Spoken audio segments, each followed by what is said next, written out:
Հայաստանի վարչապետը եկնեցավ Անկարա, կսպասվի այսպես երկկողմ հարաբերություններու առաջին էտապն է Հայաստանի Հանրապետության արդի պատմության մեջ։ Ինչ ակնկալել այս այցելուներեն այս նուրբ բահուն եւ ինչ սպասել։ Ադրբեջանին դա ընդհանրապես դուր չի գալիս եւ Ադրբեջանը ամեն ինչ անելու է որ դա չլինի։ Դա չի դուր գալիս, ելի եմ ասում, Ռուսաստանը։ Դա սիրում են բոլորը, զզվում են երկու հոգի։ Մեկը Ալիևն է, մյուսը Պուտինը։ Այս երկու անձնավորություններն են, ում ընդհանրապես պետք չի, որ հայ-թուրքական հարաբերությունները բարելավեն։ Մեկ քայլ առաջ գնան։ Այս պատերազմը Իսրայելի եւ Իրանի միջեւ, հաշտի Իսրայելի հարձակումը Իրանի վրա, Իսրայելի հայտարարված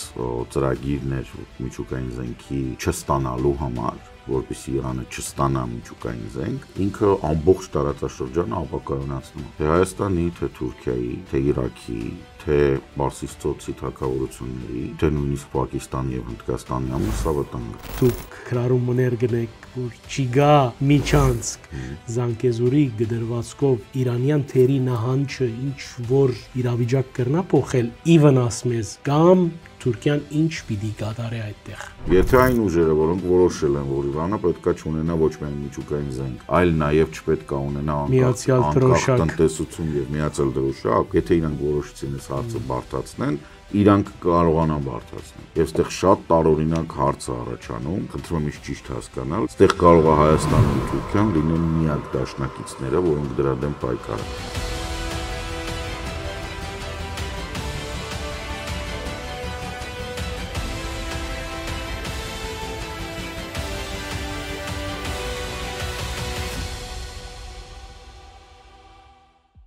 Բարև ձեզ Արևելքի հարտագով, անգեղձրույցի հյուրը այսօր Եվրատիպ հարտագի նախագահ, սոցիոլոգ վերլուծաբան Գարեն Սարգսյանն է։ Բարև ձեզ բան Սարգսյան, ուրախ եմ այս մշտանորոք արիտին համար։ Շնորհակալ եմ հրավերին։ Զարգացումները շունչ չեն տալիս մեզ, ինչպես կսեն։ Գիտեք, Իրան-Իսրայել գդրվածքով շատ պիտի չուզենամ ծավալվել, բայց ինչ սպառնալիքներ կան հայկական սահմանին եւ այդ առումով հաջող մենք կլսենք դիտարկումներ, թե պատերազմից 5 րոպե բագաս է ինչ են ռիսկերը եւ արդյոք Ադրբեջան ինչ որ բան կփորձեն էլ այնտեղ են բղդոր ջուրի մեջ ցուկ որսալ։ Համեցեք։ Ադրբեջանը հայտնի է նրանով, որ ինքը կփորձի այդ բղդոր ջրի մեջ ցուկ որսալ, բայց մեծ հաշվով պետք է միգուցե գանք սկզբից, որովհետեւ միշտ վատ է, եթե կողքդ պատերազմը, ոչ մի լավ բան դրանում չկա։ Եվ այս պատերազմը Իսրայելի եւ Իրանի միջեւ, հաշտի Իսրայելի հարձակումը Իրանի վրա մեծ հաշվով, որովհետեւ այս փուլում մենք որովհետեւ բան չենք տեսնում։ Իրանի կողմից չէր նախաձեռնությունը, սա ամբողջությամբ Իսրայելի նախաձեռնությունն էր։ Իսրայելի հայտարարված ծրագիրներ միջուկային զենքի չստանալու համար, որպեսզի Իրանը չստանա միջուկային զենք, ինքը ամբողջ տարածաշրջանը ապակայունացնում է։ Եվ եթե մենք խոսենք, պետք է խոսենք նրա մասին, որ թե Հայաստանի, թե Թուրքիայի, թե Իրաքի, թե Պարսից ծոցի թագավորությունների եւ թե նույնիսկ Պակիստանի եւ Հնդկաստանի համար սա վտանգ է։ Աֆղանստանի համար մեծ հաշվով վտանգ չի, որտեղ ոչ մի փախստական այնտեղ չի գնա մեծ մանով։ Թուրքմենստանը տոտալիտար երկիր է, որը փակ է, Ադրբեջանի ցամաքային սահմանները փակ են։ Այսինքն ինքը չի կարող բացի Մոսադի գործակալներից ոչ մեկին չի ընդունի։ Մեծ հաշվով Ադրբեջանի հետ կապված նաև գոյություն ունի ակտիվ քննարկում Իսրայելին աջակցելու հարցը, Եվ ինչպես աջակցել։ Հա,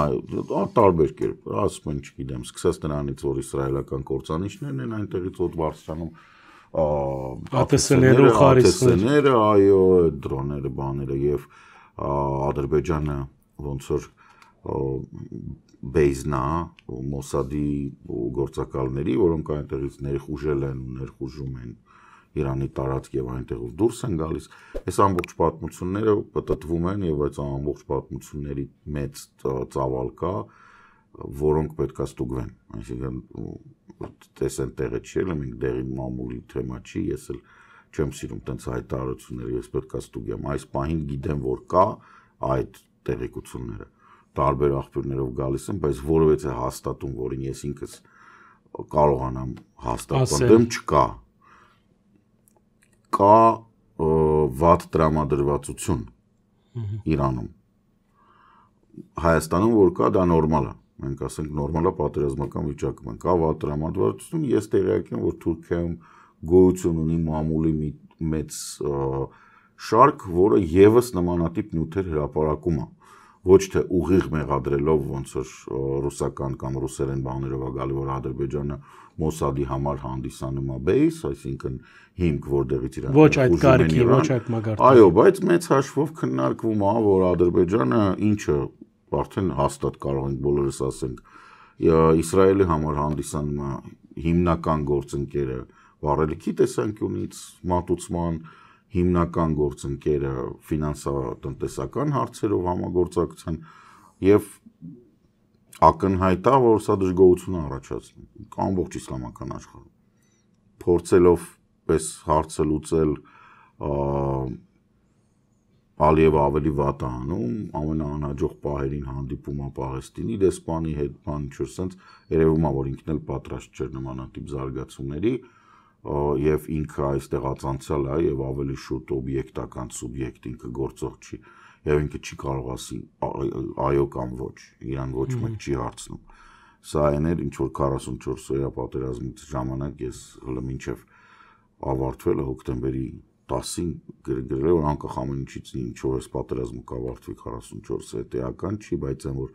Ադրբեջանը սուբյեկտությունը կորցրեց, դա հաստատ։ Հիմա մենք տեսնում ենք, որ Ադրբեջանը իր ցանկությանը հակառակ օգտագործվում է որպես գործիք Իրանի դեմ Իսրայելի կողմից։ Եվ սա հենց այնպես չի անցնելու։ Արդյոք այս ամեն ինչի մեջ ինքը կհարձակվի Հայաստանի վրա։ Ես համարում եմ, որ չէ, նույն պատճառով, որովհետև ինքը սուբյեկտ չի, այսինքն ինքը գործող չի, ինքը ենթարկվող է, իրան օգտագո, ինքը գործիք է, ոչ թե գործող։ Post-box է, այսինքն ձևում։ Եթե այն ուժերին, որոնք որ Իսրայելում ու դրանք բոլոր հրեաները չեն, սա պետք է շատ պարզ եւ բան մենք տեսնում ենք Ամերիկայի հրեաների վերաբերմունքը շատերի, ովքեր նույնիսկ հեռուստատեսությունով են հանդես գալի, ովքեր գիտենք, որ հրեաներ են եւ իրենք սաղ կյանք ասել են, որ իրենք հրեա են, բայց իրենք ասում են ինչ որ անում են Նետանյահուն, դա մեծ հաշվով այլանդակություն է։ Այսինքն չեն աջակցում Իսրայելին կոնկրետ այս դեպքում։ Հետևաբար, եթե այն ուժերը, որոնք այս պատերազմի հետևում կանգնած են Իսրայելում եւ Ամերիկայում, ցանկություն ունենան եւ հնարավորություն ունենան եւ հիմնավորում ունենան այդ պատերազմը տարածել ամբողջ տարածաշրջանի վրա, այսինքն ձևափոխված Իրանը, իրանց պատկերացրած հեղաշրջում կատարված Իրանը հարձակվի Թուրքիայի վրա, օժանդակելով քրդական շարժմանը, որպեսզի այդ հարցը լուծվի, կամ որոշեն, որ Իրանը պետք է տրողվի եւ Իրանին պետք է մասնատվի նույնիսկ։ Այո, Իրանում պետք է ստեղծվի առանձին Բելուջիստան Իրանի փոխարեն, առանձին Բելուջիստան, առանձին Ադրբեջան, առանձին վերցրած, ընդ որում այնինչ կոչվում է արևմտյան Ադրբեջան, այսինքն դա Պարսկահայքի մեր տարածքն է պատմական, իրականում դա Կապուտան բանի լճի ափերն են։ Դա մեծ հավանականությամբ Քրդստանի կտորն է, որը որ Քրդստան պետք է դառնա։ Այ արևելյան Ադրբեջանը, Ադրբեջանը, որը որ Պարսկաստանի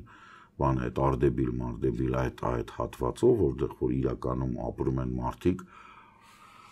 ովքեր լեզվամտածողության առումով ամենամոտիկն են այն զանգվածներին, ովքեր ապրում են սովետական Ադրբեջանում, որովհետև էթնիկ ծագումով դրանք տարբեր են։ Եթե սովետական Ադրբեջանում Ստալինի եւ Էնվերի որոշմամբ ստեղծված Ադրբեջանում, ասենք 36 թվականին Ստալինը ամբողջ այն զանգված այն աղբը, որը չգիտեր ծագումը, որ հարցնում էին դու ով էր, ինքը ասում էր մուսուլման եմ, ինքը ասել էր դրանց գրեք ադրբեջանցի, որովհետև 34 թվականին Սովետական միության մարտահամարով ոչ մի ադրբեջանցի չկար, գոյություն չուներ տենց բան։ Իրանք առաջացան 36-ով բանի Ստալինի հրամանով, նախորդ տարվա Ստալինի հրամանով, որ ինքը որոշել, այնտեղ կար թուրք, կար թաթար, կար բան, մեծ հաշվով այդ մարդիկ էին, ովքեր որ հարցնում էին դու ես, ասում էր ես մուսուլման եմ։ Ես իսլամ եմ դավանում։ Ազգտովա բա մուսուլման։ Ստալինը դրանց հրամայել էր գրել ադրբեջանցի։ Այդտենց են առաջացել իրանք։ Մեծ հաշվով իրանք ոչ մի կերպ գոյություն չեն ունեցել։ Ցանված են, այսինքն ցեվը։ Հա, եւ սա ինչն է հետաքրքիր, ինչն է այստեղ կարեւոր, իրանք տարբեր տեսակի թուրքական եւ ոչ միայն թուրքական ցեղերի ցեղատեսակներ։ Հա, նույնիսկ խառնուրդ չեն, ասենք մարդ կա Օղուզա, մարդ կա Սելջուկա, մարդ կա Թուրքմենա, այնտեղ տարբեր են իրանք եղել, բայց չեն համակցվել։ Այո, բայց քանի որ գիր գրականություն չունեն, պատմություն չունեն, իրանց բոլորի լեզուն այդ թուրք քոչվորի լեզու է, տարբեր ռուսերեն բառերով, պարսկերեն բառերով, բաներով, այդ ունիկալ է իրանց լեզուն այդտեղ։ Իրանք պատահածել են ադրբեջանցի։ Արաքսի ափին հարավ, Արաքսից հարավ, լեզվա մտածողության տեսանկյունից կան իրանց մոտիկ մարդիկ։ Այդ են մարդիկ էին, ովքեր 44 օրյայի ժամանակ գալիս էին Արաքսի հարավային ափը եւ գոռում էին, գոչում էին եւ ուրախ պարում էին, երբ որ թուրքերը տեղով հարձակվում էին, այո։ Բայց մեծ հաշվով այդտեղից եւս դեպի հարավ, որտեղ որ պատմական Պարսկաստանն է, պատմական Պարսկաստանի տարածքներ, այդքան մեծ չի մարդկանց թիվը, ովքեր համարում են, որ Բաքուն եւ սովետական Ադրբեջանը դա այն տարածք նաեւ են զանգված նաեւ են վերնախավն է, որը պետք է իշխի իրանց, հա, ադրբեջանական, այո։ Միևնույն ժամանակ նորից եմ կրկնում, եթե այն ուժերը, որոնք որոշել են, որ Իրանը պետքա չունենա ոչ միայն միջուկային զենք, այլ նաեւ չպետք է ունենա անկախ տնտեսություն եւ միացյալ դրոշակ, եթե իրանք որոշեցին այս հարցը բարդացնեն, իրանք կարողանան բարդացնել։ Եվ այստեղ շատ տարօրինակ հարց է առաջանում եւ շատ տարօրինակ իրականություն է, որը որ սենց գանք է, խնդրում եմ ինձ ճիշտ հասկանալ, ես գերրացիոնալ եւ տենց բան եմ անում։ Այստեղ կարող է Հայաստանը ու Թուրքիան լինեն միակ դաշնակիցները, որոնք դրա դեմ պայքարեն։ Դառնան դաշնակիցներ, այս որովհետեւ այդ ուժերը, որոնք հետևն են կանգնած, իրանք հակահումանիտար եւ հակամարտկային բաների կողմնակիցներ են։ Իրենց համար միևնույն է ինչքան մարդ կզոհվի եւ արդյոք այո, պետությունները կպահպանվեն թե չէ։ Թուրքիային Արևմտյան Հայաստանում ապստամբություն պետք չի, ակնհայտ է։ Ակնհայտ է, որ պետք չի։ Այնտեղ այդ ռումբը առանց էլ sense ձգված է եւ ագանը միշտ կա։ Հա, իրանք հավելյալը տեղ պետք չի, որ ոչ մեկ բզբզա, այնտեղ իրանք իրանցով բզբզում են, մենք լավ գիտենք, հա, հիմա ժամանակ առ ժամանակ նաեւ որոշ շատ մոտիկ է գալիս պայթյունի, այնպես որ այնտեղ հավելյալ բան պետք չի։ Հիմա պատկերացրեք, որ առանց էլ այդ ականապատ դաշտն է, հազիվ գիտենք այդ ոնց ման գանք, որ ոչինչ չպայթի, ու մեկ է հայտնվում են ինչ-որ անկապ մարդիկ, որոնք նստած են կեսը Թել Ավիվում, կեսը Թել Ավիվից դուրս, ասում են, իսկ գիտեք, եկեք մենք մի հատ քրդական հարցը վերանայենք, նայենք ինչ ենք անում, հա։ Բայց մինչև այդ արդեն Իրանի տրոհումը ապահովել է։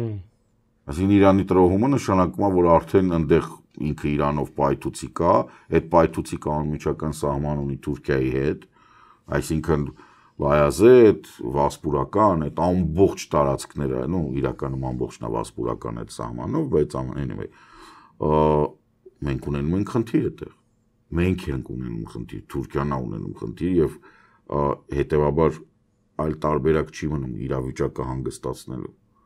Որովհետեւ լուրջ ծանր պատերազմը ամենավատ իրավիճակն է ցանկացած տիպի հարաբերություններ։ Այս process-ը եթե սկսի երկարադեպ կգնա։ Իրանի տրոհումը եւ Իրանի մեկ դրոշ, տեսեք, Իրանի տրոհումը կարա տևի շատ երկար, մոտավորապես Աֆղանստանի պես, կամ Իրաքի պես։ Որը ծերնդու չէ 25 տարին է, ոչ Հայաստանին, ոչ իհարկե ոչ մեկին ծերնդու չէ, բայց դա չի մենակ հարցը։ Հարցը այն է, որ եթե դա այն ուժերն են, որի մասին որ մենք խոսում ենք, երբ խոսում ենք Աֆղանստանի կամ Իրաքի մասին, այսինքն դա ինչ որ մեծ խմբեր են լոբինգով զբաղված հրեական հարցերի պատմություն ցույց է տալի, որ իրենք առավելագույնը 20 տարի են մնում, հետո դուրս են գալիս։ Իրաքում ոչ մի բան չփոխվեց, Աֆղանստանում մտան Թալիբաններ, դուրս եկան Թալիբաններ, ուղղակի 2 թե 3 տրիլիոն ծախսեցին եւ Տալիբանին մոտավորապես 200-300 միլիարդ դոլարի զենք զինամթերք թողեցին, հրաշալի, եկեք ծափահարեմ ձեզ, բայց իմաստը ո՞րն է։ Բարոնայք։ Պարոն Սարգսյան, հետաքրքրական շատ կարևոր դիտարկում կատարեցիք եւ այստեղ հարցը սկսվի այն ուղղությամբ, որ հունիս 13-ին սկսած Իսրայելի նախաձեռնած այս արույցի վերելքը գործողութենեն յետք Իրանը պիտի չլա նույնը ինչ որ էր այս գործողութենեն առաջ։ Սա ինչ կնշանակե եւ արդյոք այս նոր կարգավիճակով դարաձավշրջանային իմաստով Հարավային Կովկաս, Իրան, Հայաստան, Ադրբեջան եւ անշուշտ Թուրքիա, արդյոք Թուրքիան կպատրաստվի այս ստեղծված նոր վակյումի մեջ նոր թերմը նախաձեռնել, որովհետեւ շատ ճիշտ նշեցիք, Թուրքիայի համար ցերնդու չի երբեք Իրանի մասնադումը, բայց մենք նաեւ պիտի նկատենք, որ Իրանի թերի նահանջը եւ այդտեղ ես կուզեմ գաբակցել Կովկասի մեր խնդրին, որոնց դեմ միշտ դուք քրարումներ գնեք, որ չի գա միջանցք Զանգեզուրի գդրվածքով Իրանյան թերի նահանջը ինչ որ իրավիճակ կրնա փոխել ի վնաս մեզ կամ Թուրքիան ինչ պիտի կատարի այդտեղ։ Խնդրեմ։ Մեծ հաշվով, եթե Իրանը չի տրովում, ապա ոչ բան չի փոխվում։ Մնում է ինչ որ կա։ Մնում է ինչ որ կա, հա, բան չկա։ Չտրոված Իրանի հետ ավելի հեշտ է պայմանավորել, եթե ինքը նախկինում ասենք, չգիտեմ, X գումար էր ուզում, հիմա թուլացած Իրանին կարող է X ավելի նվազ, այո, հետեւաբար այնտեղ ավելի է ձեռք տալիս, քան հետ մի կողմ։ Ինչ վերաբերվում է մեծ հաշվով տարածաշրջանը, այլևս նույնը չի լինում, դրանում համաձայն եմ, չեմ կարող չհամաձայնվել նույն Իսրայելի գործիչների համար, եթե մինչև հունիս մեծ ենք վերցնում, հա, այսինքն դեռևս մայիսին խոսքը գրում էր Աբրահամյան համաձայնությունների մասին Իսրայելի եւ արաբական երկրների եւ որը կարելի էր մեկնաբանել այն կերպ, որ քիչ թե շատ ոնց որ խաղաղությունը մտնում է տարածք։ Խաղաղությունը բարևձեզ, ես եկա, եկեք գոնե այս հարցը, ապա հիմա, ինչպես ես արդեն ասել եմ, շատ է դուրս գալիս, հիմա Իսրայելը կրկին վերածվել է այն երկրի, որից զզվում են բոլորը, սիրում են երկու հոգի, որոնցից մեկը Թրամփն է, որը տարօրինակ դրսևորումներ ունի վարքային եւ անհասկանալի աջախ, եւ մենտալ եւ արդեն շատ կասկածելի է, որ ինքը կարող է ինքն էլ դեմենցիա ունի եւ դրա համար այդ ամբողջը արվում։ Այսինքն մարդ լրջորեն չի կարող գլուխ գովա նրանով, որ ինքը նախագահականի կողքը դրոշակ է դրել։ Դա բան չի, դու չես կարող լուրջ վերաբերվել Ամերիկայի նախագահին, ով իր ծննդյան օրը անում է ռազմական շքերթ։ Դա առնվազն, հասկանում եք, մենք տեսել ենք, ես այդքան շատ չէ, բայց ասենք թե կադրեր կան, հա, սովետական միություն։ Ես չեմ տեսել այն մարազմի մեջ կորող դեմենցիայի եւ մարազմի մեջ մարազմից մահացող սովետական ղեկավարներին, բայց հետո քանի որ ռուսերեն լավ տիրապետ նայում եմ, կարդացել եմ եւ տեսաշարքերը կան։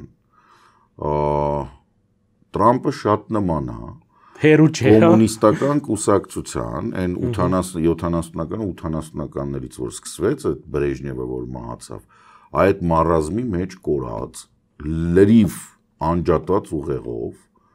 մարազմի մեջ կորած անիմաստ մարդկանց, ովքեր երկիր էին ղեկավարում, որովհետև դե պետք է ղեկավարել մեկը ուտես ջրել։ Այդ բանն էր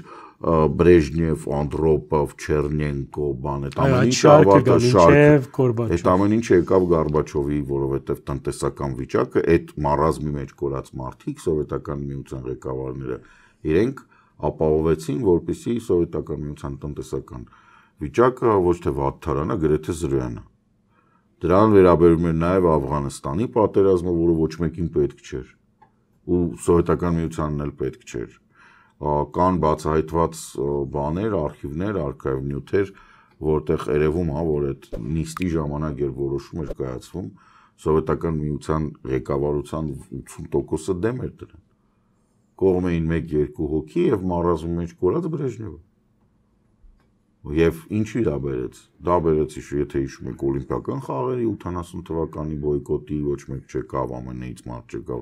հետո 84-ին Լոս Անջելես չգնացին սովետի բաները, բայց մեծ հաշվով դա բերեց սովետական միության կործանման։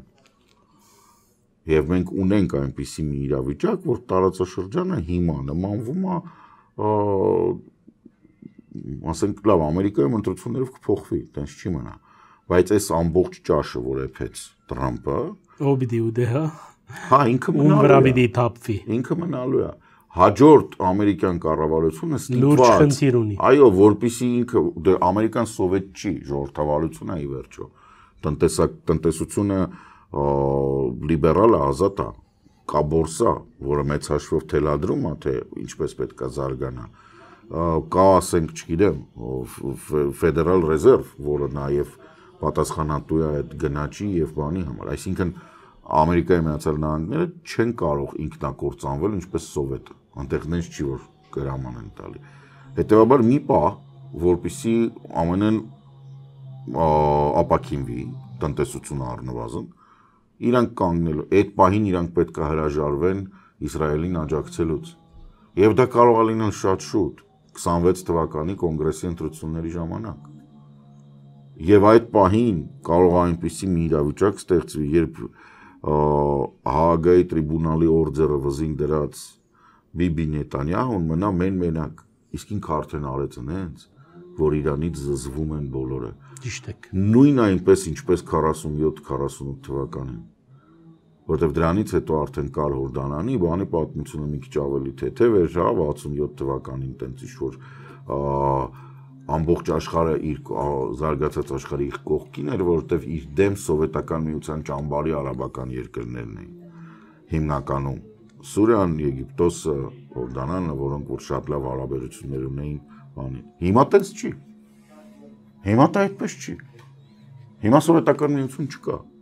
Հիմա չկա նույնիսկ սովետական միության համարժեք։ Սովետական միության դերը ու ցանկացող ոնց որ զավթող Չինաստանը այդ տարածաշրջանում դեռ չի խաղում եւ չի էլ խաղա։ Հիմա այդ տարածաշրջանում ծանրակշիռ խաղացողները դա Սաուդյան Արաբիան են, Թուրքիան են սուննի բանով եւ Իրանը շիաների հարցով։ Եվ այդ երանկյան մեջ ոչ մեկ չի կարող խաղալ։ Ոչ մեկ։ Հետևաբար Իսրայելը հիմա ստիպված է, եթե այն ժամանակ ինքը պետք է պայմանավորվեր կամ սովետական միության հետ,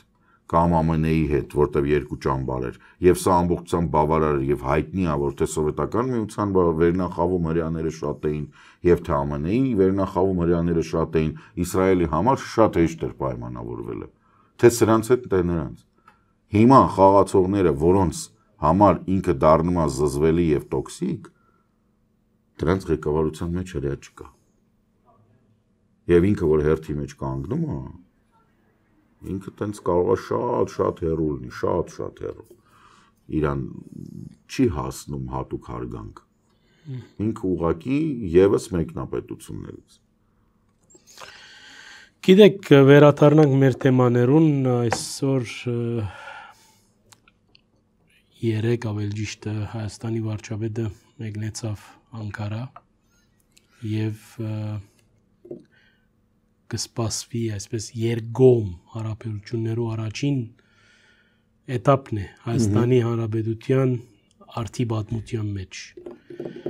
Բնականաբար ընդդիմությունը պիտի քննադատի այս բոլորը եւ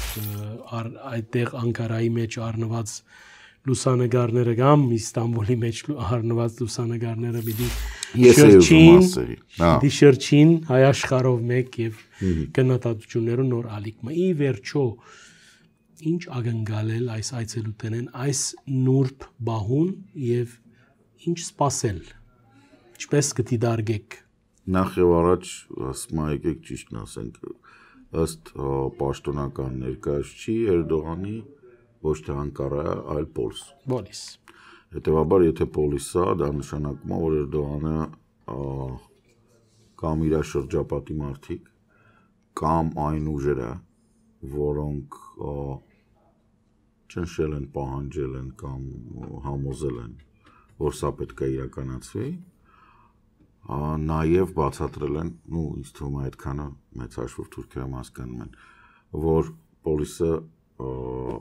Հայաստանի համար ավելի ընդունելի տարբերակ է, առաջի պաշտոնական այցի համար, որտեղ պոլիսը հայկական քաղաք է։ Ինչ որ հայկական երանք կա։ Չէ, պոլիսը հայկական քաղաք չի քննարկվում։ Պատմականորեն տենց է։ Իրանք ասենք մինչև որթի, մինչև 15 թիվ, մինչև մեծ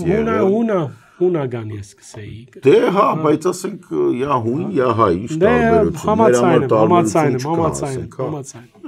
Այդ առումով քաղաքակրթական գդրված։ Ասենց ասեմ, հունական քաղաք գնալուց էթնիկ պատկանելությունը մեծամասնության չի քննարկվում։ Եթե ես խոսում եմ Թեսալոնիկի կամ Աթենաս գնալու մասին, ես չեմ ասում հունական քաղաք եմ գնում, պարզ է։ Ասենք ոնց որ բան է, ասենք հորեղբոր տուն ես գնում, նա չի որ բան է։ Ինտրիգը, ինտրիգ չկա, ինտրիգը նվազում է։ Իսկ երբ որ դու ասում ես որ գնում ես պոլիս, այո։ Գնում եմ Անկարան թեմա է։ Ճիշտ է։ Անկարան ամբողջությամբ թուրքական քաղաք է։ Այս խորհրդանիշները եւ իրենք լավ գտիվարգ են։ Այո, իսկ պոլիսում 1980 ավելի շատ եկեղեցի կա, քան ամբողջ Ռուսաստանում երևի։ Համաձայն եմ։ Հայկական մասնախոսքը։ Համաձայն եմ։ Այն որ ավելի շատ հայկական դբրոց կա, քան ամբողջ Ռուսաստանում, Բելարուսում, Ղազախստանում, Ղրղստանում, այո, մյուս ապարի երկրներում սա միանշանակ է եւ գործող իմիջայլոց, ես ալգրնամ գայել։ Այդ փաստ է։ Չենք քննարկում, այո։ Երբ որ դու դիտարկում ես, որ դու ԵԱՏՄ-ում ես, որտեվ քեզ հարմար է, հապկում ես, որտեվ քեզ հարմար է։ Բայց քո ինքնությունը այնտեղ չի։ Իսկ պոլիսում քո ինքնությունը ավելի շատ է պահպանվում, քան այդ այնտեղ որտեղ որ քեզ հարմար է, կամ որտեղից եկած օլիգարխները քեզ փորձում են թելադրել, թե ինչ պետք է լինի։ Դա ծիծաղալու է։ Լավ, ամեն դեպքում պոլիսում հանդիպում ինչ եմ ես ակնկալում, առնվազն դիվանագիտական հարաբերությունների կարգավորումն ու առնվազն դեսպանների նշանակում կամ գոնե ժամանակավոր ավատարում։ Սա արդեն նոր level է, չէ՞։ Նոր level-ը, որտեղ չունենք մենք դիվանագիտական հարաբերություն։ Այսինքն մենք այդ մի թղթի կտորը չունենք, դիվանագիտական հարաբերությունները ինչ որ բան ունեն, չէ՞, ընթացակարգ ունեն, օրակարգ ունեն, բան ունեն, չունենք այդ, հիմա գոնե այդ ստեղծ։ Մենք չի որ ման։ Ադրբեջանին դա ընդհանրապես դուր չի գալիս։ Եվ Ադրբեջանը ամեն ինչ անելու է, որ դա չլինի։ Դա չի դուր գալիս, ելի եմ ասում, Ռուսաստանին։ Որը հայ-թուրքական հարաբերությունների չոր պատերազմական կամ մութ տեղ բռնեմ մեջքից մորթեմ այդ բանից հենց որ անցնում է դեպի մի քիչ լավ հլարի խոսենք տեսնանք էսով է մի անգամից այդ գաղափարը ի հակադրումն Իսրայելին դա սիրում են բոլորը զզվում են երկու հոգի մեկը Ալիևն է մյուսը Պուտինը այս երկու անձնավորությունն են ում ընդհանրապես պետք չի որ հայ-թուրքական հարաբերությունները բարելավեն մեկ քայլ առաջ գնան նույնիսկ ոչ թե մեկ քայլ առաջ գնան, այլ նույնիսկ դիտարկվեն վերլուծական բաների մեջ, որ այդպեսի պետք է լինի։ Ինչու է դա այդպես, որովհետև Ադրբեջանը կույրաղիք է, այն պատմության մեջ, որը Թուրքիային հետաքրքիր է, Ադրբեջանը կույրաղիք է։ Թուրքիային անհրաժեշտ է կենտրոնական Ասիայի երկրների հետ հարաբերությունները։ Ադրբեջանով այդ հարաբերությունները պետք է դառնան այսպես կոչված մուլտիմոդալ փոխադրումներ, այսինքն դրանք կամ երկաթգծով, կամ բեռնատարներով պետք է գան Ադրբեջան, բարձրանան լաստանավերի վրա, Ղազախստանում այդ լաստանավից իջնեն եւ հետո գնան այնտեղ, հետո հակառակ։ Ձեռք չի տալիս։ Բացի նրանից, որ ձեռք չի տալիս, կենտրոնական Ասիայում հերթական աղետն է, Արալյան ծով կար այնտեղ Ղազախստանում որը որ հիմնականում սնվում էր Ամուդարիա, Սիրդարիա գետերից։ Այդ ժամանակվա Բուխարայի եւ Սամարղանդի բաներն են, էմիրություններն էին դրա վրա կառուցված։ Սովետական միության ճակերտավոր գերգրագետ եւ հրաշալի քաղաքականության հետևանքով, որը հետո շարունակեցին սովետական միության հրամանով ստեղծված պետությունները, որոնք չէին եղել մինչև այդ, հա, Արալյան ծովը չորացել է եւ վերջացել է։ Սա բերել է ոչ միայն անապատացման զուտ Արալի ծովի շրջակայքով, այլ սա բերել է ջերմաստիճանի բարձրացման եւ անապատացումը այնպիսի մակարդակի, ասա որ Կասպից ծովը 3 տարվա ընթացքում մակարդակը իջել է 11-12 սանտիմետրով։ Եվ ակնկալվում է, որ ինքը մոտակա 1-2 տարվա ընթացքում եւս կիջնի 20-25։ Առաջի հայացքից սա բնապահպանական աղետ է։ Մենք գիտենք, որ կոպի ժամանակ, երբ որ Ադրբեջանում կոպից առաջ թե կենթանի աշխարհն էր սատկում, հիմա սատկում ձկներն են սատկում, դուրս են գցվում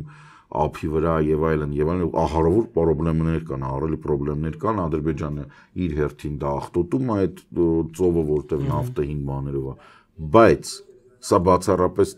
բնապահպանական աղետ չի։ Ադրբեջանի կողմի նավահանգիստները, բացի Բաքվին նավահանգիստից եւ հիմնականում ղազախական կողմի նավահանգիստները այս իջեցման պատճառով, քանի որ այնտեղ բանը սաղր է, կորցնում են հնարավորությունը ընդունել եւ սպասարկել մեծ լաստանավեր։ Հետևաբար այն գաղափարը, որ կարելի է գալ նախ ամբողջ այդ նավահանգիստների ծավալից մնում է միայն Բաքուն, խոշոր լաստանավ բարձրացնելու, իսկ եթե խոշոր չի, ապա թանկանում է։ Նենց չի, որ դու ասենք մեկ շարժակազմ բերում ես, ասենք, չգիտեմ, 60 վագոն, ու երկու լաստանավեր չես դնի 30։ Այսինքն չի համապատասխանում տրված տրամակլուխը եւ եկամուտը։ Հա, շատ թանկ է ստացվում։ Սա ավտոմատ բերում է նրան, նաեւ նավթի գների անկումը, ավելի շուտ անկումը ոչ թե բան, այլ տնտեսական պայմաններով եւ փոփոխությունը, այո, տեխնոլոգիական զարգացումը եւ տնտեսական փոփոխությունը, այլանդրանքային միջոցները եւ միևնույն ժամանակ այն, որ իրականում Բաքվի նավթը, որը դեռևս հայկական մեծ ընտանիքներն էին, Մանթաշյաններ, Գյուլբենկյաններ, այսինքն ինքը 1870-ականներից քամում են, բարտակը բան չի մնաց։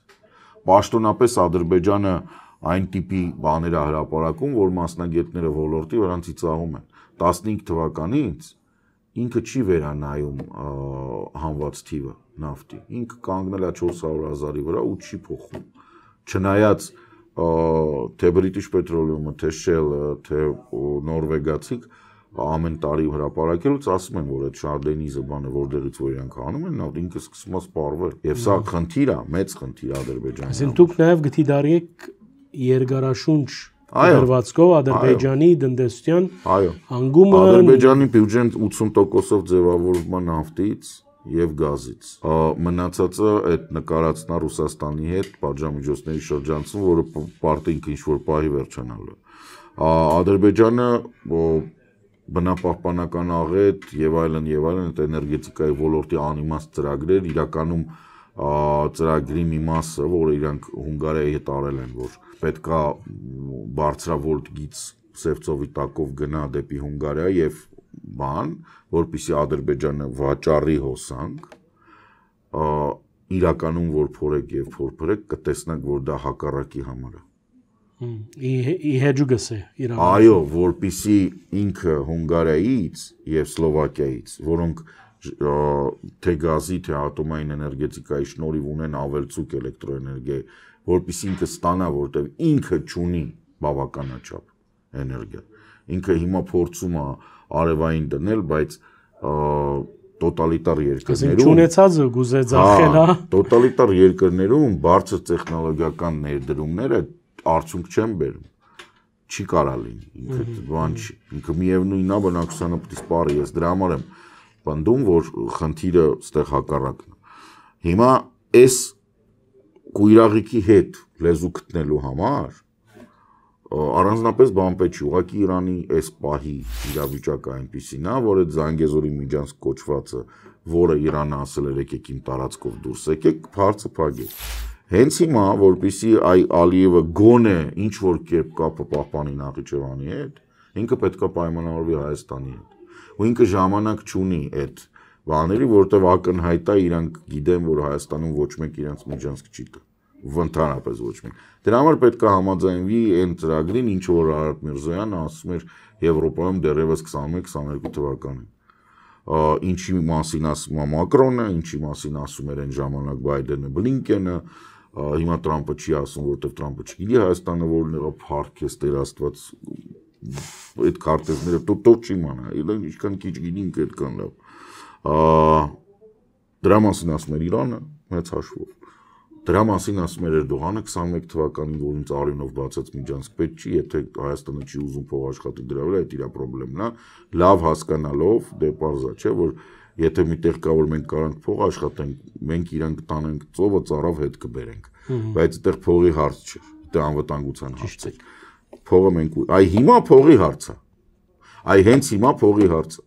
Եվ այդ որ գնում է ու Պոլիսում ընդունել է Նիկոլին ինքը որպես պետական։ Ինտրիգ կա այնտեղ ինչ որ ինտրիգը հետևյալն է, պետք է ինքը Նիկոլին համոզի, որ Նիկոլը Ադրբեջանի համար այդ ճանապարհը բացի, չնայած դրա կարիքը չկա, համոզելու կարիքը չկա։ Որպես ճանապարհ ինքը պետք է համոզի Ալիևին, որ Ալիևը համաձայնվի դրան որպես ճանապարհ ոչ առանց Միջանցքի տրամաբանության, այսինքն այնինչ Եվրամիությունը եւ բոլորը ասում են։ Սա ավտոմատ պետք է բերի խաղաղության պայմանագրի արագացված բանը, որտեղ հակառակ դեպքում մաքսային ծառայությունները չեն կարող աշխատել։ Եթե դու չունես խաղաղության պայմանագիր, ինչպես պիտի ճանապարհ ունեն, ասա։ Միևնույն ժամանակ մենք պետք է դիվանագիտական հարաբերությունները դուրս բերենք Թուրքիայի հետ այն մակարդակի, որպեսզի մաքսային հարկային ծառայություններում եւ այլն այդ բոլոր հարցերը լինի շատ երկար Թուրքիայի մաքսային ծառայության բանի մեջ, Հայաստան չկար։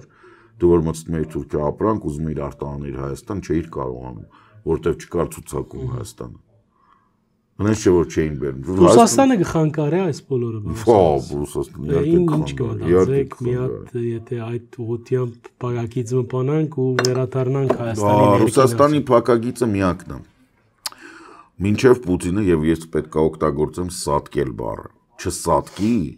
բայց եթերային չէ նշեմ։ Միանշանակ եթերային չի, բայց ես ուրիշ ոչ եթերային բառեր գիտեմ, որոնք չեմ ասում, խնդրում եմ նշեք։ Ինչի եմ այսպես ասում, այսինքն ոչ թե պետք է ավարտվի իր իշխանությունը տրամաբանության մեջ եւ արարողակարգային, որպեսզի իր փոխարեն գա մի հատ բան Վլադիմիր II Պուտինը, Պուտին հարդեական չի, այսինքն Պուտինը պետք է գաղափարապես վերջանա, հենց դրա համար եմ ես օգտագործում այդ բառը, այո, ոչ եթերային բառը, որովհետև համակարգը պետք է ոչ թե տրանսֆորմացվի, համակարգը պետք է, այո, զրոյանա նորից կառուցվի։ Գա շանսը։ Բնակչության անկում ենք տեսնում, ի տարբերություն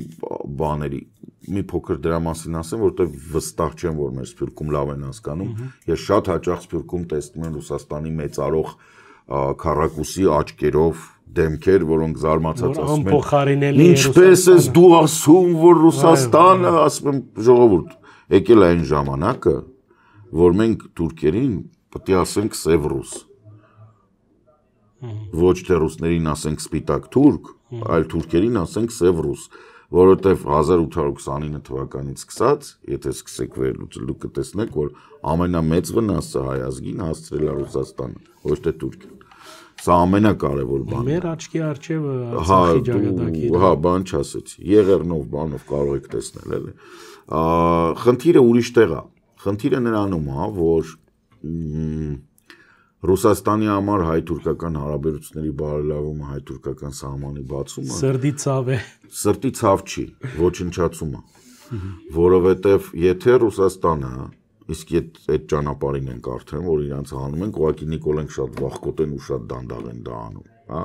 Հա, այդ Եվրատիպը որ կա, Եվրատլանտյան ինտեգրացիոն պլատֆորմ, որի նախագահն ես եմ, մեր գործառույթ ընդհանուր առմամբ դա բան ակնհայտ է, չէ՞, անունից արդեն որ պետք է ինտեգրվենք դեպի այն կողմ։ Շատ ավելի արագ է կարելի անել։ Երբ որ Թուրքիայի սահմանը բացվում է, կբացվի Ադրբեջանի այդ սահմանը, թե չէ դա երկրորդն է, սա է առաջնային։ Հայաստանը ունենում է ցամաքային տնտեսական բան առնվազն, թող անձերի համար չբացվի։ Խնդիր չկա, մենք օթանավով կգնանք, ով որ պետք է, իսկ ով որ պետք չի, թող չգնա, չգա, ինչի սա պետք է թեման։ Մենք ունենք երկու մեծ կտոր, ուրեմն մեկ Թուրքիան որպես շուկա, որովհետև ակնհայտ է, որ Եփրատից այս կողմ Թուրքիան այդքան զարգացած չի, ինչպես Պոլիսում, Սմիրնայում կամ ինչ որ այդ բաները, հա, Էրդինե, այդ կողմերը։ Այս կողմը հասկանում ենք ովքեր են, հասկանում ենք ինչ են ու հասկանում ենք մեկ-մեկ տուրիստականով գնում գալիս են մարդիկ, ասենց ասում են ամեն երկրորդը ասեց, որ ինքը հայկական տատիկ ունի, բայց ինքը քուրդ էր, ասում հա գիտեմ, ուրիշ, ասում բա վերջ ինչ են կանել, ասում ինչ պիտի անես, շնչի արտաշնչ, բայց ամեն դեպքում մեզ համար էլ է շուկա, այստեղ սխալ են հասկանում, այնպես չի, որ երբ դու բացվում ես շուկա 80 միլիոնի համար, դու հնարավոր չունես ընդ ծախելու, մի փոքր ավելի լավ ծախես, մի փոքր ավելի տարբերվես 80 միլիոնի մեջ, կներեք էլ է, խիչի ծախվի, որ ինչն է պրոբլեմը, սա մեկ, այսինքն հավելյալ շուկա, այո, կարող է, չգիտեմ, որոշ հայ դախլչիների, որոնց տեղ բանով հանվանում են օլիգարխ, կամ ասենք, չգիտեմ, լոլիկ աճացնողներին, որոնց աճացրած լոլիկով կարող ես մարդ սպանես, ինքը տենց լոլիկ չի, որ մենակ ռուս խոզրինսկի չես տա հետի, էլի մենակ ռուսին կարաս ծախես, հա, դրանք կարող է տուժվեն, որովհետև կարող է Թուրքիայից գա որոշ գյուղատնտեսական ապրանքներ, որոնք որակով ավելի լավն են, բայց կներեք էլ ինչ որ հիմա չի գալիս, էլ գալիս է, ոչ ման չի փոխի, ամեն ինչ էլ գալիս է, ամեն ինչ է գալիս է, ուղղակի այդ ամեն ինչը որ գալիս է, ունի հավելյալ մի կտոր, որը կոչվում է Վրաստանի կաշառակեր մաքսային եւ բան, իրանք տենց հավեսով նստած են Հայաստանի վրա, որ մեզ հարվածում են, Հայաստանի տրանզիտի վրա իրանք փոխեն աշխատում, լոգիստիկ հայկական ընկերությունները գնահատում են, որ մոտավորապես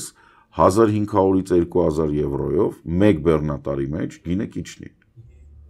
այսինքն Վրաստան մտնել բան, այսինքն մենք ունենում ենք ճանապարհը տեղ, ինչ է սա նշանակում, սա նշանակում է, որ եթե մեկը հասավ Վրաստան,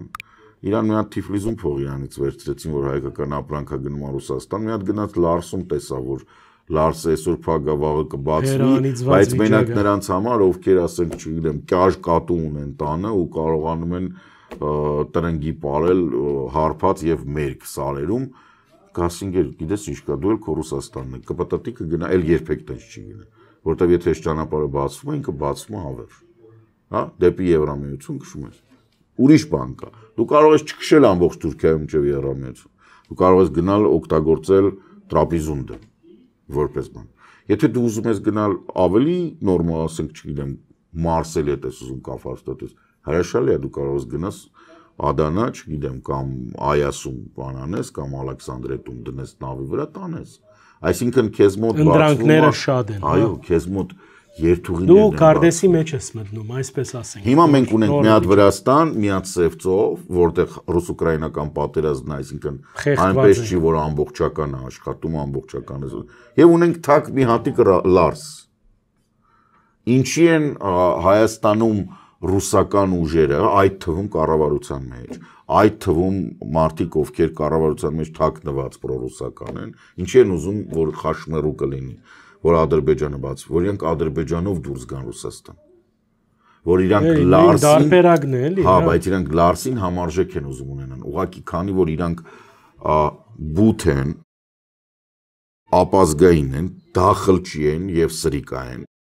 իրանք չեն հասկանում, որ հենց որ դու սկսես Ադրբեջանով դուրս գալ երկրորդ, երրորդ բանից, Ադրբեջանը այսպես խռիկներիցդ բռնելու է, ու դու իրան ծառայելու ես, իսկ քանի որ սրանք դախլչի են ու ոչնչություն ու տականք, իրանք չեն կարողանում դրանով դուրս գալ, չեն կարողանում իրանց ներել, որ իրանք անգլերեն չգիտեն, ֆրանսերեն չգիտեն, չեն ուզում տենց աշխատեն, կանոնակարգ չունեն, ինչու ինձ չի անհանգստացնում, սա արդեն մերոնց համար եմ ասում, ինչ չի անհանգստացնում Թուրքիայի ճանապարհը, որտեղ Թուրքիան ունի ստորագրված պայմանագրեր Եվրամիության հետ, եւ երբ որ դու մտնում ես թուրքական տարը, դու փաստացի մտնում ես Եվրամիության հետ, մաքսային բանի պարտավորություններ ունեցող երկրի տարածք, հա, եթե Թուրքիան դառնա ոչ ժողովրդավարական վերջնականապես, եթե Թուրքիան տենց գնա դեպի ֆաշիզմ, այո, կամ բռնատիրություն, կարող է էլի վատ լինի, այդ ժամանակ կմտածենք, բայց հենց հիմա մեզ դա ձեռնտու տարբեր։ Ախտի չէ, Թուրքիան հիմա ուրիշ լեվելի վրա է եւ այդ եվրոպական շունչը ուզենք կամ ոչ, հենց բոլսում մարդիկ տեսնում են։ Ես դες ասեմ, ասեմ, իրականություն է, սա քովասանք չի, ոչ էլ քովերքում։ Իմ մասնագիտությունից ելնելով ես դες կարող եմ ասել, որ Թուրքիայի արևմուտքը, Պոլսը, Սմյուրնան, այո, նաև Մարմարածովի ընթացքում շրջակայք քաղաքները, այո, Էրդինեն, մինչև երևի թե Անտալիա, այսինքն սենց ապով, Ալանյան արդեն այդքան չէ, Անտալյան, հա, որտև շատ արևմուտամետ, ներսի, Անատոլիայի ներսի քաղաքներ այդքան չէ, և մինչև Սամսուն բան այդ կողմերը, ինչ ենք մենք տեսնում բաներով, վիճակագրությունով, բնակչության ապրելակերպը և կյանքի որակը, ինքը ձգտում է դեպի եվրոպականի ընդհուպ մինչև մեկ ընտանիքում 1 ու 2, միջինում 1 ու 2 երեխա ունենալը, սա եվրոպական ցուցանիշ է, սա եվրոպական ցուցանիշ է, այդ մեր պատկերացումները էլի, որ թուրքը, այո, այդ ցուցանիշը 1 ու 2-ը, լրիվ ճիշտ եք, 1 ու 2-ը դառնում է 4, Եփրատից արևելք, այսինքն արևմտյան Հայաստանի տարածքում, որտեղ մենք գիտենք, որ ովքեր են այնտեղ, այո, եկեք պայմանականորեն կոչենք քուրդ, որ ոչ մեկին չնեղացնենք, այո, մի մասի արմատները այդպես են, քրդական համայնքը, քրդական էթնոսը լեզվա ընտանիքներ ունի, որոնց ներկայացուցիչները իրար չեն հասկանում թարգմանիչով պետք է խոսեն։ Ու մոտավորապես լավագույն դեպքում կարող ենք ասել նրան, ոնց որ մենք եւ համշենները։ Ասենք հայերենը եւ համշիները, այո, որ խոսում են, դու հասկանում ես, որ հայերեն է խոսում։ Բայց ուրիշ ինչ բայց sense պիտի ձգվես, որ հասկանաս ինչ է խոսում։ Գիտես, որ հայերեն է, բայց ձգվես, որ հասկանաս ինչ է խոսում, եւ նույն բաները շատ են մեզ մոտ էլ այդպես։ Դե լեռնային երկրներում դա ընդունված է։ Սա է մեզ մոտ իրավիճակը, որ Թուրքիայի արևմուտքը, որը ի դեպ ժամանակ առ ժամանակ DNT լաբորատոր հետազոտությունների արդյունքում բացահայտում է, որ ինքը ավելի շատ հույնական հայական թուրք է, նորմալ է, որ իրանք ավելի արագ են եվրոպացվում, այդ եվրոպական շունչը առնում, և մեծ հաշվով իրենք են, որ առաջինը պետք է ճանաչեն ցեղասպանությունը, որովհետև մարդով DNT անում է և հասկանում է, որ ինքը թուրք չի, ինքը իր մոտ հարց առաջանա, շատերը խելակարվում են, անսասպան են լինում։ Բա ոնց է տենց եղավ։ Ինչ եղավ, որ ես թուրք չեմ։ Այնտեղ մեծ հարցումի ուժանակը պիտի բայթի։ Այո, հենց այդ է, որ այս խնդրի մեջ Թուրքիան և հայոց ցեղասպանությունը, Թուրքիան և կատաստրոֆան, հունական Պոլսոբոն, Պոնտոսի հույների վերացումը, Հայաստանը և Հունաստանը պետք է չխառնվեն։ Թուրքիայի հասարակությունը պետք է ինքը իր մեջ այս ամեն ինչը էփի, գա ինչ-որ եզրակացության։ Հենց որ իրանք եկան այն եզրակացության, որ իրանք ուզում են ոչ թե գողտ ու թաքուն ապրել, ամաչելով բոլորից ու դրա պատճառով դառնալ ագրեսիվ, այլ պատրաստ են առերեսվել այդ պատմության հետ։ Եվ այդ թվում պատրաստ են առերեսվել նրա հետ, որ հա, այո, դու եթե թուրք ես ու տենց ասում ես, որ թուրք ես ու դու սունի ես, բան, եղբայր բարի եղի բացատրի տանդ մեջ մարանը ինչ անում։ Հա, եթե դու շարունակում ես պնդել, որ Տոլման դա թուրքական է, եղբայր արի բացատրի դու խաղողին չի աճացնում, դա հարամ է։ Եթե դու շարունակում ես պնդել, որ Փախլավան դա թուրքական է, արի բացատրի քո սելջուկ նախնիները այդ մեղուն որտեղ էին պահում, պոպոկը որտեղ էին աճացնում, ցորենը, ու այդ սաղ ամեն ինչը ոնց էին թխում։ Այսինքն, երբ որ այս ամեն ինչի հետ ինքը առերեսվի, ու ինքը հասկանա, որ իրականում ինքը սելջուկ չի, ինքը թուրք չի, ինքը անատոլիացի է։ Եվ միգուցե մի օր գա, որ այն ինչ որ հիմա կոչվում է Թուրքիա, որոշի որ ինքը ուղղակի Անատոլիայի հանրապետություն է, որը պետք է խոսա թուրքերեն, հուներեն, հայերեն, այդ ժամանակ, այդ փայլուն ժամանակը Ադրբեջանի եւ Պուտինի պես այդ ազգերը ճակերտավոր եւ պետությունները ոչ բարով կդադարեն հետաքրքրել աշխարհին։ Այսինքն ֆանտաստիկ բան եմ ասում առաջի հայացքից, Չէ, ֆանտաստիկ։ Խորկային եթե նայենք մոդ է, բայց մագերեսային մի չլա է։ Տեղեկատվական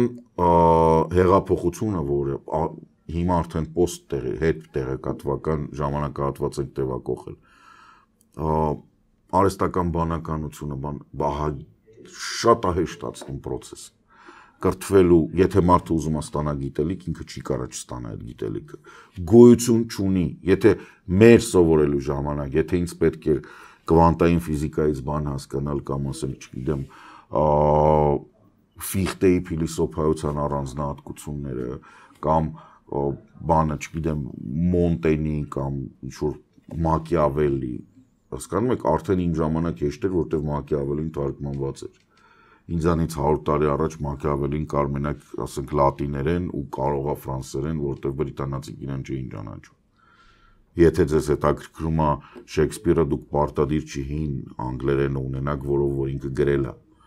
Դուք կարող եք ցանկացած լեզվով հայերեն, թուրքերեն, պարսկերեն բացեք Շեքսպիրը, կարդաք, բոլոր ելեզուներն տարգմանված է։ Սա էստե զարգաց իսկ հիմա, եթե դուք ուզում եք իմանալ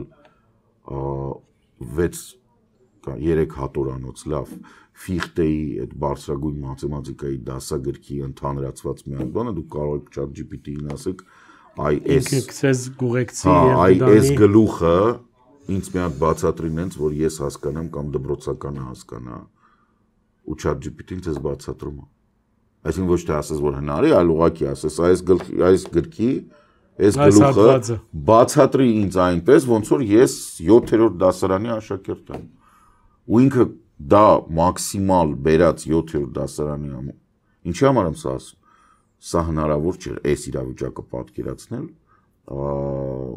գիտեմ, մեր երիտասարդության տարիներին, մենք որ ուսանող էինք։ Ու չնայած այն վաղ Հայաստանում լույսն էր տատանվում, այնց էր որ համակարգիչն էլ լավ չէր աշխատում։ Բայց հիմա այն, որ ես նկարագրում եմ, որ առանցին վերցած մարդը կարա հետաքրքրվի իր անցյալով։ Կարա artificial intelligence-ից հարցնի, թե իմ անցյալում այս դրվագը Ուրգեգ ու կամ յոյերթամն է, օքեյ,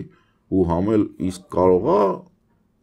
ինչ-որ քրեական հանցագործության հետևանքով այս տունը ինձ տեղ հասել։ Իսկ դրա հետևանքը ո՞րն է։ Այն չեմ ես շարունակում պնդել, որ Իսրայելը բան է անում, կրկնում է Երուսաղեմի թագավորության պատմությունը։ Կարճաժամկետ ինքը կարող է Իրանին վնասել։ Բայց երկար շունչի վրա։ Երկար շունչի վրա հենց հիմա իսրայելական ներքին ֆորումները կարդում եք, որ իրանց մոտ արգելված է դա հրապարակել ռազմական բանը, ցենզուրա։ Երիտասարդության 80% ուզում է մեկնի։ Չի ուզում մնալ։ Զզվում է։ Չէ, վախենում են արդեն։ Նաև։ Որովհետև դու չես կարող միշտ ապրես այն երկրում, որտեղ դու կարող ես դուրս գաս հացի քեզ մեկը մարտի։ Որտեղ դու ընդամենը 3 միլիոն ես, արաբները 6։ Անգերտ զրույց էր, պարոն Սարգսյան։ Չվախեք։ Այս ծեր սլոգանն է, ծեր լոզունգն է, չվախեք։ Այո։ Սուրճի բաժակն էլ գողքը։ Շնորհակալություն։ Չխմեցի, շատ խոսացի սուրճի։ Ոչինչ կխմեք։ Մեր այսօրվա անգերտ զրույցը սոցիոլոգ վերլուծաբան Գարեն Սարգսյանն էր։